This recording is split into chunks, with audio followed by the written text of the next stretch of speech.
a woman's income does not reflect upon her value the same as it reflects for a man. You can say, oh, she makes a lot of money.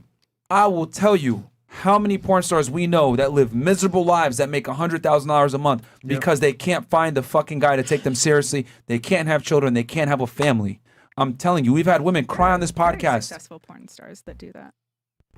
There's a lot of people that have but there's a lot of people in that industry, and it's a very female-run industry, and that's why they're able to have their success because they do dominate. Okay, but are they happy? Yes. No, they're not. Very happy relationships. They have a lot of respect for themselves. Baby girl, them and their husband all know about what they do. The majority of my friends are porn stars, sweetheart. They're not happy. They can never stay with people. Did you not just say that you were a hoe? Like, how are you happy?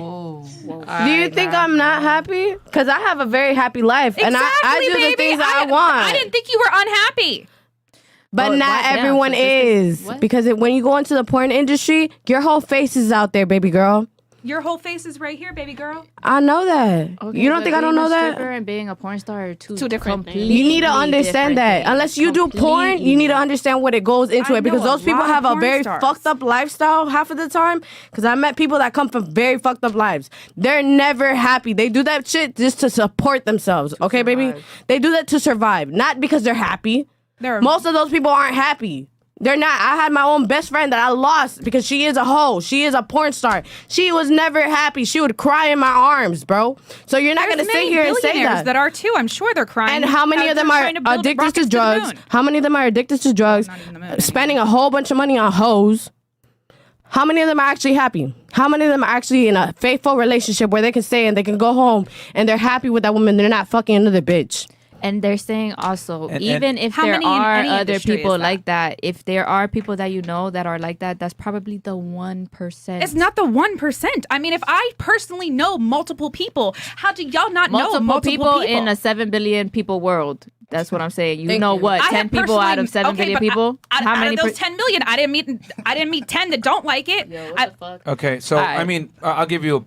Let's look at two very successful porn stars that literally became household names. Let's look at Mia Khalifa and Lana Rhoades. Right. Both of them are unhappy. How long did it take them to get a man? How long did it take them in that industry to get a man that's actually happy with their lifestyle? That's my point. They got one, and they both lost their guy. Both men left. They both men left them. Mia Khalifa got divorced. You know what I'm saying? The Lana Rhoades regrets doing porn all the time. Watch those podcasts of hers. Like, you can say, hey, I know some girls that are happy about it, whatever. We know from statistics, biological fact, sex affects women differently than it does men. Right. Women that have higher body counts tend to be less happy. It is what it is. And as a matter of fact, their divorce rates go up as they have more bodies. It is what it is, man.